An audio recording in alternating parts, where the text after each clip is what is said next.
Fenomena itu dan sebenarnya kenapa saya bisa terjadi hal seperti itu?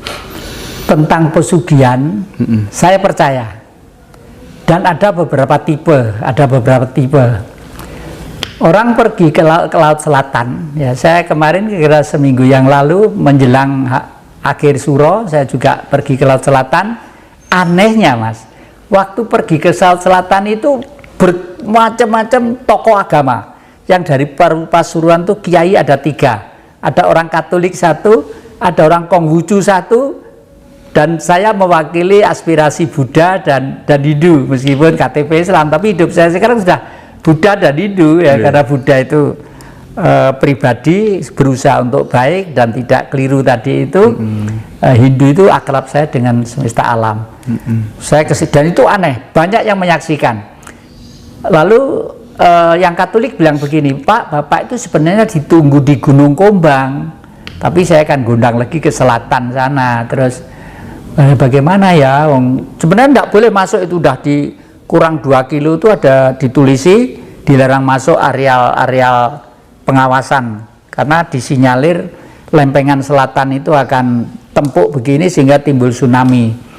Dan tidak apa-apa, ayo jalan, saya mau disewakan ojek, jangan, nggak usah Pak, sowan ibu naik ojek nggak sopan, jalan kaki aja. Loh, yang nanti capek, nggak apa-apa, saya jalan kaki gitu ya sampai dekat pantai. Terus yang Katolik bilang begini, Pak, saya dapat bisikan Bapak sebenarnya tadi tunggu di Gunung Kombang. Di Gunung Kombang, tapi nggak apa-apa, kita sama aja, laut luas kok, pasti beliau tahu juga, beliau itu tidak mengenal ruang dan waktu gitu loh.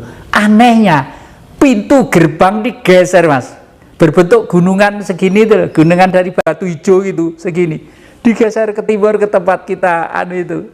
Yang tahu justru Pak Kiai dari Pasuruan siapa gitu ya kemarin ya. Dan sekarang mandi semua di pedepokan saya di sana. Nah, digeser ke situ, Pak. Loh kok digeser, Pak? Loh, digeser ke sini, Pak. Berarti kita diterima. Terus saya masuk ngelarung itu ya, ngelarung bunga cuma 1 takir gini sebagai etika lah, sopan. Itu maksudnya pintu gerbang gaibnya itu ya?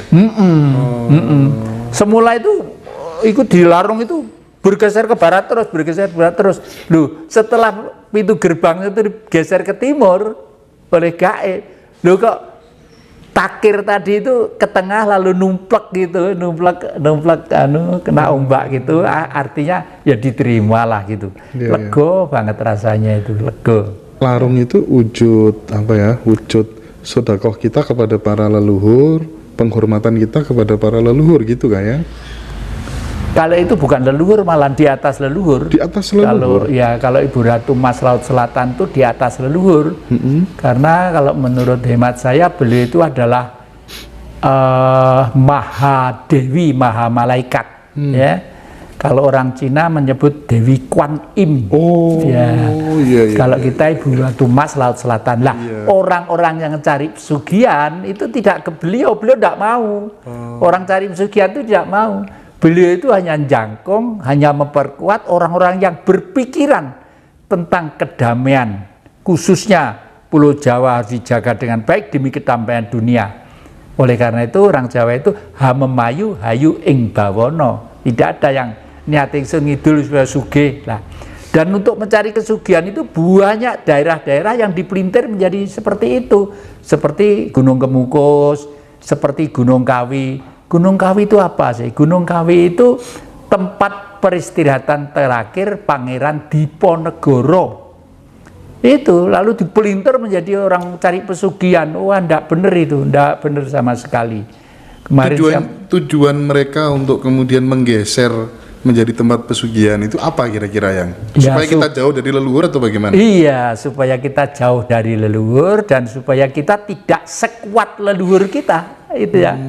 Pangeran Diponegoro itu setelah merasa bahwa perang belum selesai, akhirnya beliau ke timur, lari ke timur ya, antara lain mendirikan pondok di Gunung Kawi itu. Pondok itu di situ sebagai mengajarkan tentang kepribadian, tentang budi pekerti. Nah, suatu saat sebelum beliau itu wafat, beliau buat lubang dulu sendiri, gitu, seperti ya lubang makam sekarang lah. Terus cantrik-cantriknya dikumpulkan, ayo ke sini semua, baru cerita ya. Dunia itu tidak ada yang langgeng. Apapun semua, bahkan bumi ini nanti suatu saat entah berapa juta atau ribuan tahun yang akan datang, mungkin juga hancur, bisa juga gitu. Apalagi manusia juga sama lah. Saya sudah waktunya pindah alamat sang nyawa ini, sang sukma ini. Kalau nanti saya berangkat tidur, semua tidak boleh meneteskan air mata. Tidak boleh meneteskan air mata, harus tegar karena perjuangan masih jauh. Itu baru setelah itu tidur, tak gitu sudah, baru diuruk makamnya itu gitu di Gunung Kawi. Ini banyak yang difitnah seakan-akan orang ke sana golek pesugihan. Itu penghinaan terhadap leluhur, dan nanti sudah waktunya mereka itu ngunduh wayang pakarti. Bahkan maaf ini ya, orang yang banyak pergi ke barat ya, kalau pulang membawa batu sekian dari yang dilempar ke jumroh itu bawa pulang. Hati-hati mas. Itu apa? Akan diikuti salah satu jin ya. Dan memang di sini sugih, jadi kaya karena dibantu oleh jin itu tadi. Jin itu pinter untuk menggoda manusia, itu pinter, dibantu oleh jin tadi itu ya. Katakanlah waktu ke sana umur 40 tahun. Berarti kalau umurnya itu 60 tahun, berarti nikmat 20 tahun ya. Tetapi nanti kalau sudah meninggal mas, saya diceritani orang kemarin, tetangga saya yang kelebon mas, kemasukan anak kecil gitu ya, kuatannya di keranjang di kacang hijau kecil-kecil penuh gitu, itu suruh pindah ke keranjang yang kosong, dihitung. Kalau keliru dipecut dawer gitu. Ya. Itu terus, dan itu ribuan tahun. Karena apa? Karena sudah sukma. Apa ada cambuk di alam sana? Sekarang masih hidup. Di situ ada makam namanya makam Samaan ya.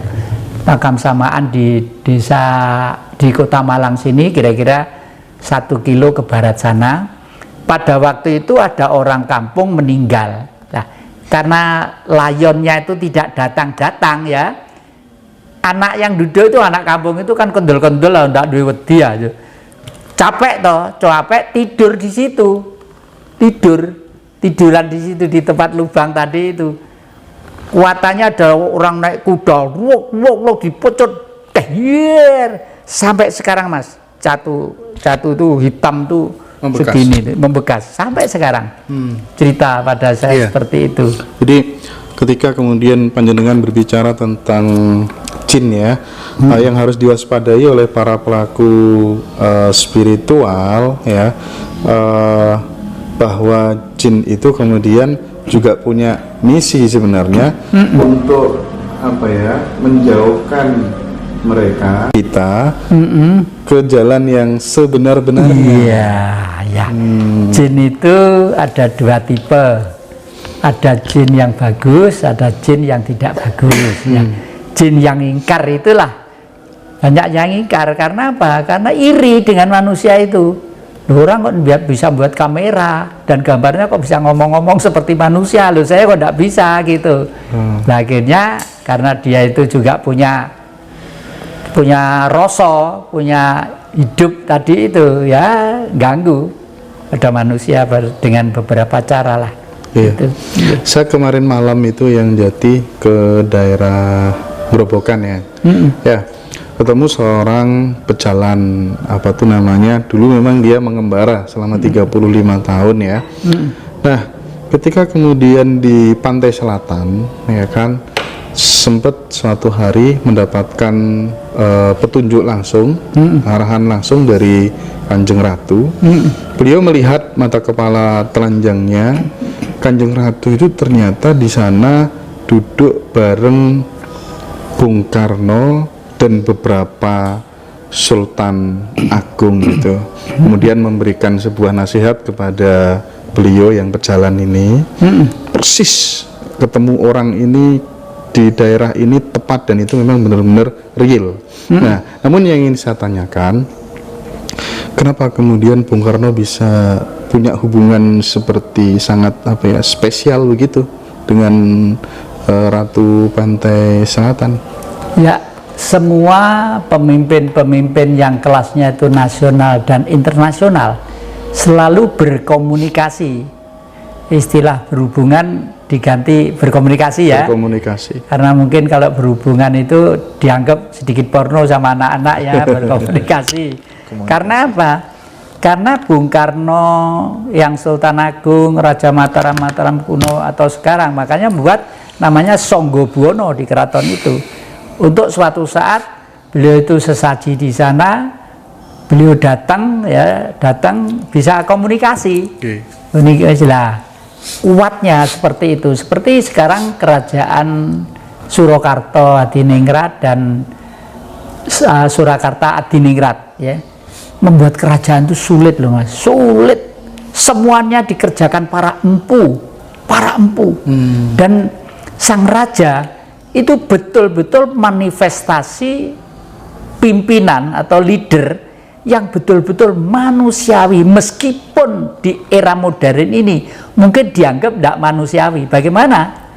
Nah, coba abdi dalem Mas, sing silo nyengkelit keris di pintu masuk itu, dulu pada waktu saya masih di sana itu gajinya itu berapa? 7.500, 15.000, mungkin sekarang itu 25.000 atau berapa gitu ya.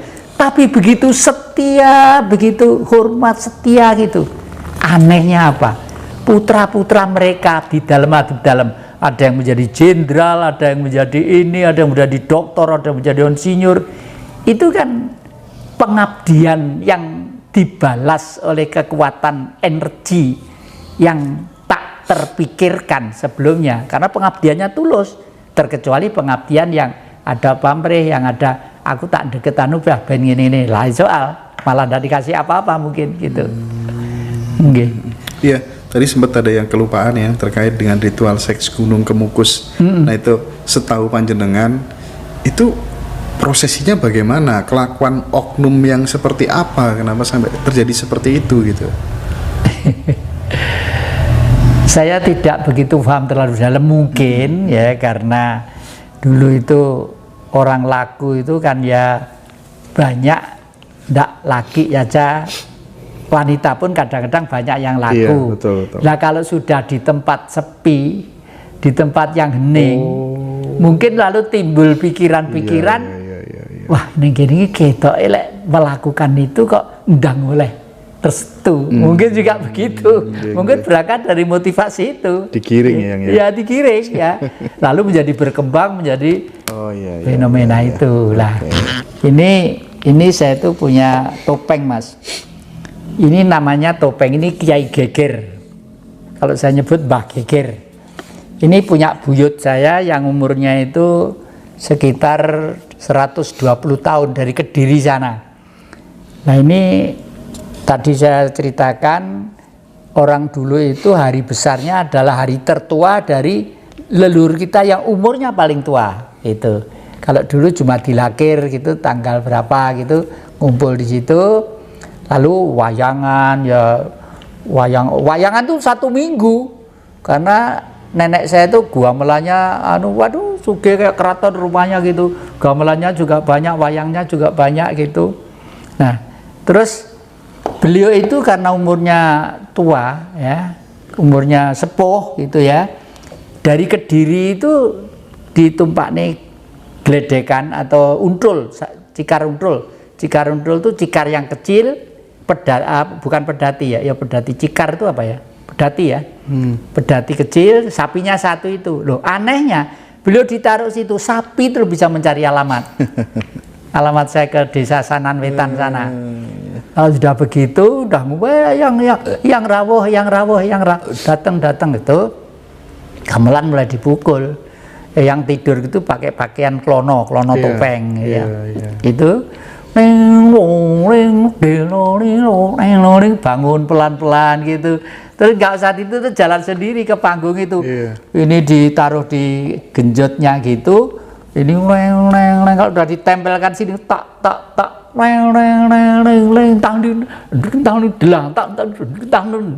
waduh wes horek genjot itu bisa gurih. Iya. Hebatnya leluhur kita seperti itu.